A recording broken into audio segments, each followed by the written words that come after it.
Libro Desmond II, Objetor de Conciencia, capítulo 13, Guam y Leyte.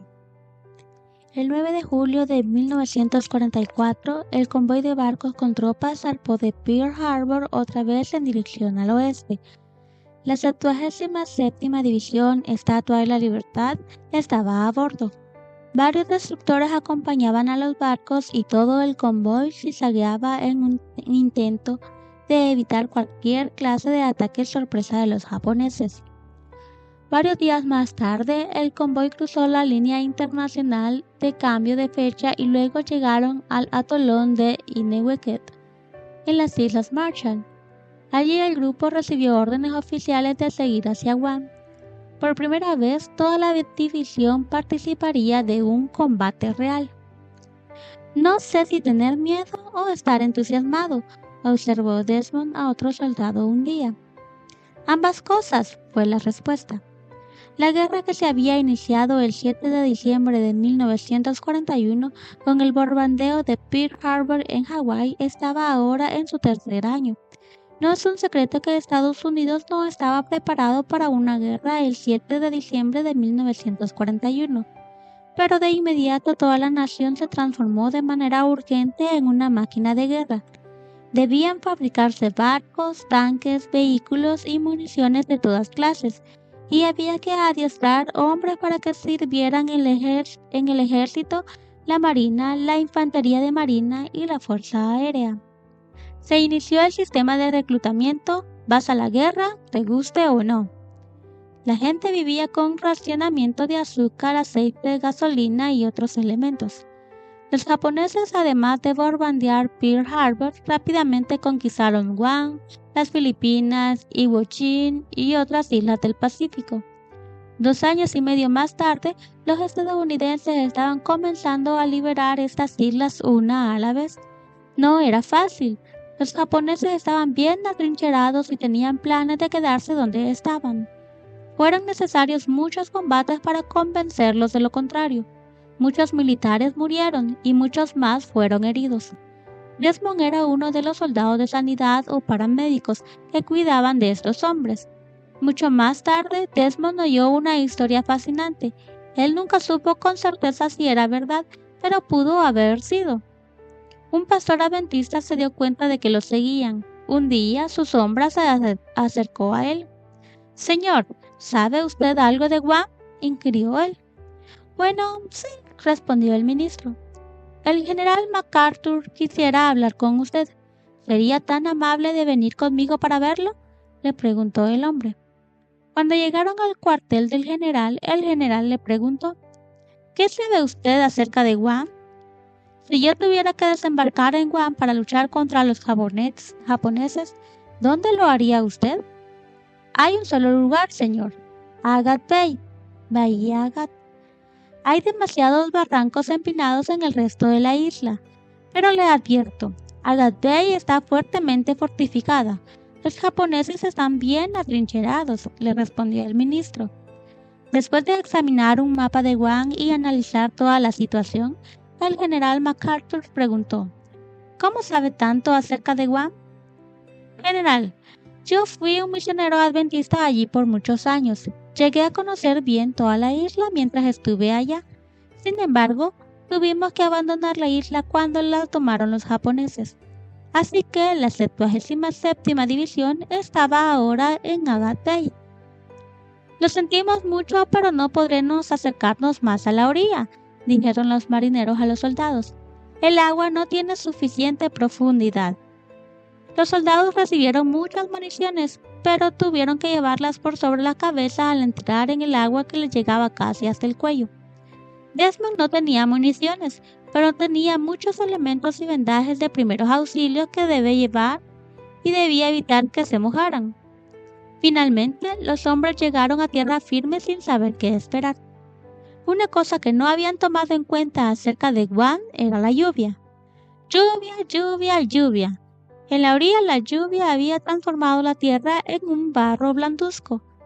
A medida que los soldados subían hacia los cerros, ese barro blanduzco se transformó en uno pegajoso.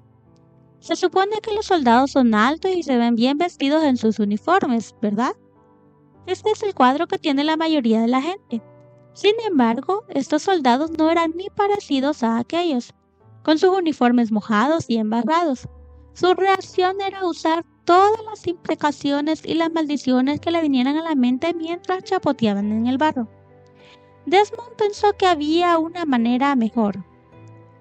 Firme hacia adelante, huestes de la fe, cantaba en voz baja para sí mismo, mientras él también chapoteaba en el barro, que a veces le llegaba hasta la rodilla. Aquí están sus raciones K, tropa, suficiente para durarles 3 días hasta que tomemos barrigada, dijo el teniente. ¿Saben por qué es un objetivo importante? No, señor, respondieron varios soldados a la vez. Hay allí un buen pozo de agua potable. Ustedes, camaradas, han estado tomando el agua que pudieron. Aún con las tabletas de purificación, muchos de ustedes tuvieron dolores de estómago y diarrea. Creo que una buena provisión de agua ayudará. Las raciones K eran principalmente porotos y tocino, o tocino y queso.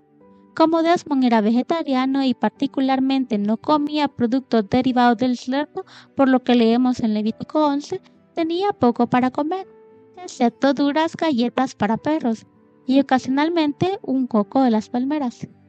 Cierto o no, los soldados creían que las galletas para perros y las raciones C y K eran sobrantes de la Primera Guerra Mundial.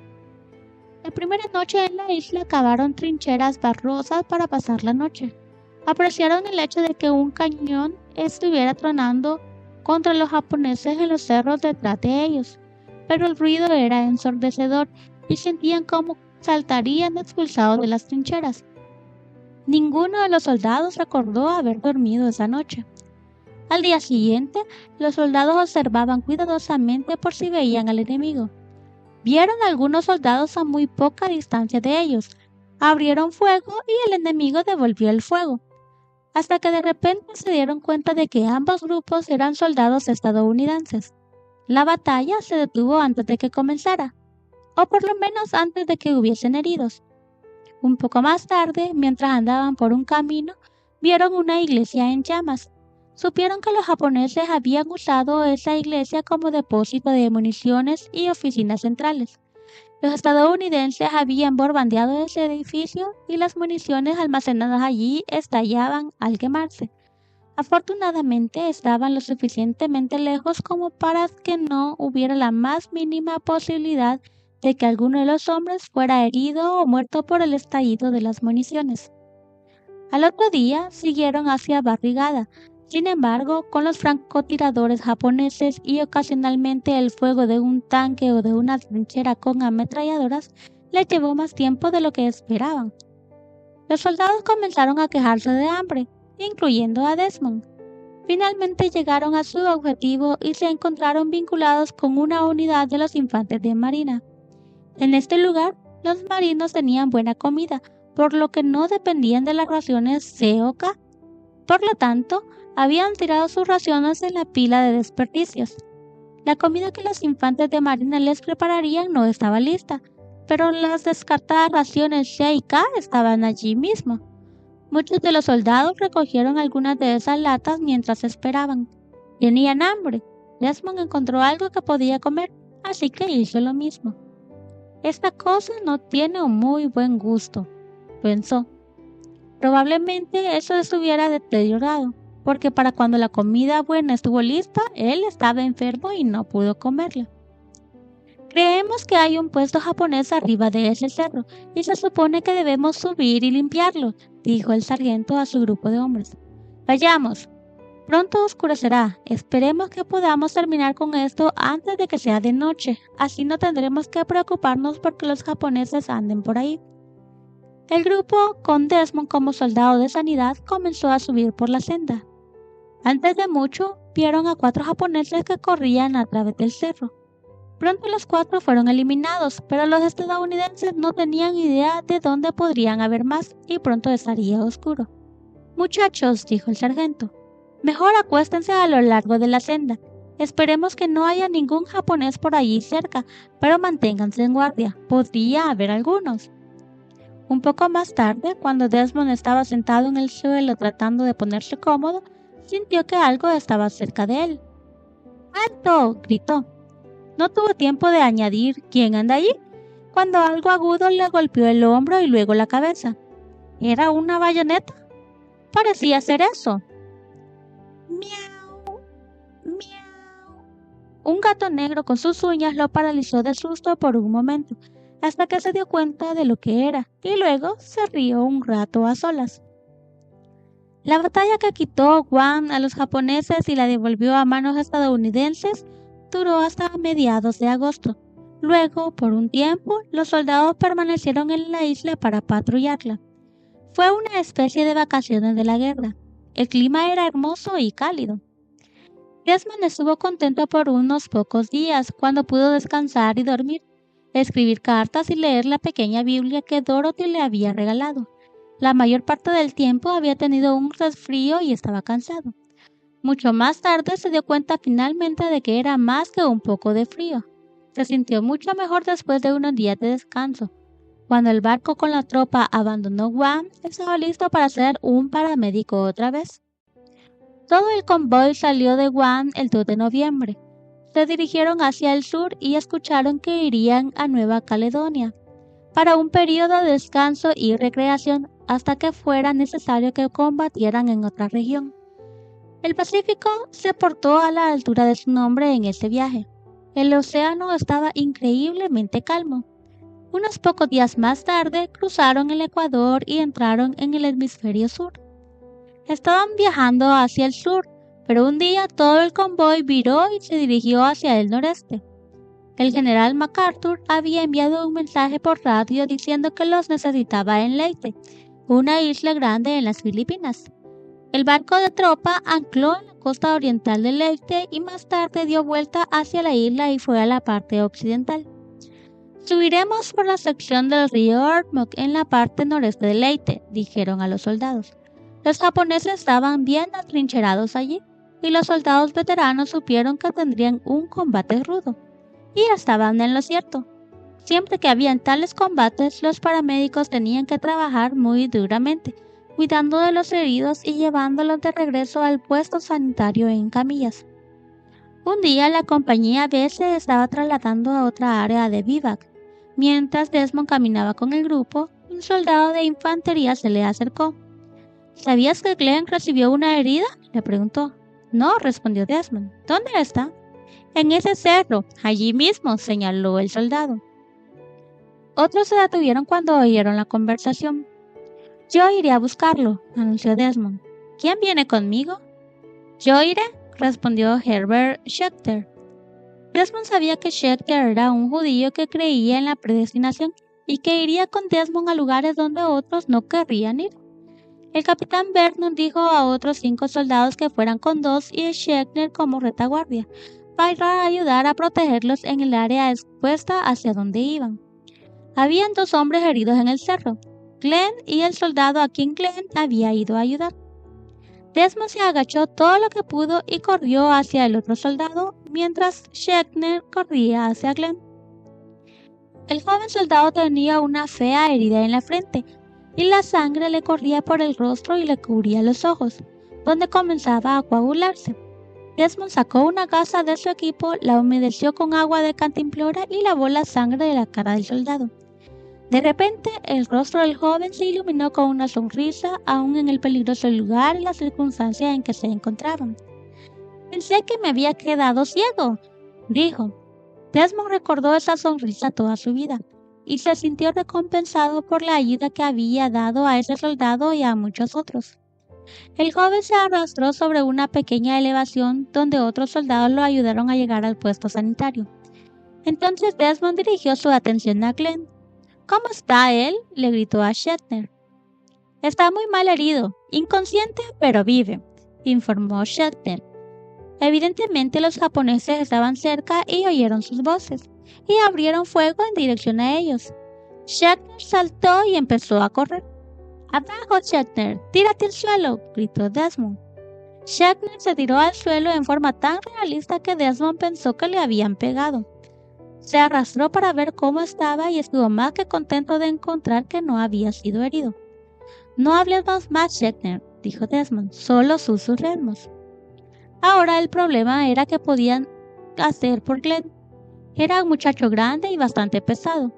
Los dos paramédicos tomaron su poncho, lo abrieron sobre el suelo y envolvieron a Glenn con él. Luego comenzaron a arrastrarlo en dirección a la estación de socorro. Estaban en terreno abierto y tenían que agacharse lo más posible. En un lugar lo arrastraron por sobre el cuerpo de un japonés muerto y finalmente a un área con arbustos. «Creo que aquí podemos seguir de pie», dijo Desmond. Aprovechó para controlar a Glenn. Seguía inconsciente, pero todavía respiraba. La retaguardia seguía allí. Desmond pidió prestado un machete a uno de ellos y echó abajo 2 palos de bambú. Ataron el poncho a las cañas y siguieron mientras 2 de los soldados los ayudaban. Hacía calor y Desmond estaba muy cansado, pero se concentró en que llevaba a su amigo y siguió empujándose a sí mismo hasta que llegaron al área del bivac. Desmond controló a Glenn otra vez. Parecía que no respiraba. Le tomó el pulso. No tenía. Clarence Glenn había muerto. El Dr. Tang miró a Desmond y vio cuán cansado y emocionalmente agotado estaba. Le dio un puñado de píldoras y le ordenó tomarlas y acostarse. Esas píldoras lo noquearon y no se despertó hasta el día siguiente. Cuando lo hizo, recordó otra vez agradecer a Dios por su protección en aquella situación muy peligrosa. Perder a su mejor amigo fue un choque terrible para Desmond. Desde ese momento en adelante trataría de hacer todo lo que pudiera por los soldados heridos, pero intentó no mirar nunca sus rostros. No quería ver a otro buen amigo muerto. Algún tiempo más tarde, Shatner y 2 estaban llevando a un soldado en una camilla. En el momento en que estaban subiendo el barranco del río que acababan de cruzar, una bala de francotirador le pasó silbando a Desmond y golpeó a Shatner, que cayó. «¡Vengan! ¡Ayúdenme!», gritó Desmond a algunos soldados en un jeep que estaban a poca distancia. Uno de ellos fue para ayudar a Desmond a llevar hasta el jeep al hombre que él y Shatner habían estado cargando. Entonces consiguieron otra camilla y volvieron para buscar a Shatner. Justo cuando estaban poniéndolo en el jeep, los japoneses comenzaron a regarlos con balas de ametralladora. Los soldados saltaron al jeep y arrancaron. Desmond solo tuvo tiempo de empujar la camilla de Shatner un poco más adentro del jeep y aferrarse a la parte trasera del vehículo con la punta de los dedos. Sintió como si volara la mayor parte del camino hasta el puesto sanitario, pero estaba agradecido porque pudo llegar hasta allí. Herb Shatner nunca recuperó la conciencia. Otro buen soldado y amigo se había ido. Desmond no se atrevió siquiera a pensar acerca de esto. Cuando Desmond estaba con los soldados que combatían, siempre trataba de estar a 2/3 del camino detrás del frente del grupo. De ese modo, podía ver más fácilmente a cualquier soldado herido y llegar a él. Un día, caminando con ellos y antes de darse cuenta de lo que hacía, se encontró muy cerca de la línea del frente. Justo entonces, un soldado que estaba a su lado gritó y comenzó a tomarse el pie diciendo: «¡Oh, eso duele mucho!». Desmond se detuvo, examinó el hoyo de la bala en el pie del hombre y lo vendó. «Camarada, mejor te doy una inyección de morfina y ayudará a sentirte mejor del pie», sugirió Desmond. No necesito eso. Realmente no duele tanto», replicó el soldado, y se volvió para ir al puesto sanitario, mientras Desmond seguía con el resto de los soldados. Desmond realmente quería darle el calmante al soldado, pero no le gustaba ir contra los deseos de los pacientes. Él sabía que cuando el shock pasara, el pie le comenzaría a doler realmente. Un poco más adelante, otro soldado cayó. Había recibido un balazo en el estómago, y Desmond podía ver de inmediato que dolía muchísimo. El balazo había abierto un gran agujero, y sus intestinos estaban comenzando a salir del cuerpo. Desmond siempre creía en dar a cada hombre todas las posibilidades que pudiera, aun si la situación parecía desesperada. Así que empujó los intestinos de nuevo adentro y puso una gasa de batalla grande encima de la herida. Los camilleros llevaron al soldado al puesto de socorro, pero Desmond nunca pensó que llegaría allí con vida. Al día siguiente estaba en el puesto sanitario para recoger más vendas y aprovechó para preguntar por ambos hombres. «Oh», dijo el médico, «¿el que tenía el agujero de bala en el pie? Él murió». «Qué pena», respondió Desmond. «No estaba tan mal herido. ¿Qué pasó?» «Realmente no lo sé. Supongo que fue el shock. Tú sabes que eso puede pasar». «¿Y el que tenía los intestinos colgados?», preguntó Desmond. «Lo operaron en el hospital de campaña y entiendo que mejorará», contestó el médico. Desmond apenas podía creerlo. Años más tarde se encontró con este soldado en una ceremonia militar. Al hombre le gustaba decir: «Tengo pruebas de que tú te preocupaste por mí», mientras señalaba la cicatriz que le cruzaba el abdomen. Otro día en Leyte, un soldado cayó herido y quedó en el borde de un arrozal. Cuando Desmond comenzó a ir hacia donde estaba, un par de sargentos lo llamaron. «Tonto, cúbrete hasta que las cosas calmen. Hay un francotirador allá y no lo hemos encontrado todavía. ¿Tienes que ir?» «Siento que debo ir. Si espero, él puede morir antes de que llegue hasta él», respondió Desmond. Cuando estuvo junto al hombre, encontró que estaba inconsciente. Atendió sus heridas y luego llamó a 2 camilleros. Rápidamente lo pusieron en la camilla y lo llevaron al puesto sanitario. Cuando volvió a donde estaban los sargentos, ellos le dijeron: «Esperábamos verte muerto en cualquier momento. No podíamos disparar al francotirador sin matar a nuestros propios hombres, y él tenía una ametralladora apuntando directamente hacia ti. ¿No lo viste?» «No», respondió Desmond. Y otra vez agradeció a Dios por su protección. 3 o 4 años más tarde, un misionero en Japón estaba contando esta historia acerca de Desmond. Un hombre en la parte de atrás del salón dijo a uno de los diáconos: «Ese japonés bien pude haber sido yo. Yo estaba allí y recuerdo haber tenido al soldado en la mira de mi arma, pero no pude apretar el gatillo». Más tarde quisieron preguntar más detalles a este hombre, pero había desaparecido. En Leyte, Desmond pasó por un momento en el que se sentía muy débil. Los soldados estaban caminando por en medio de la jungla, desbaratando la resistencia japonesa. Caminaban 50 minutos y descansaban 10. Desmond encontró que no podía seguirlos. Alcanzaba a los hombres en el momento en que ellos se levantaban para seguir.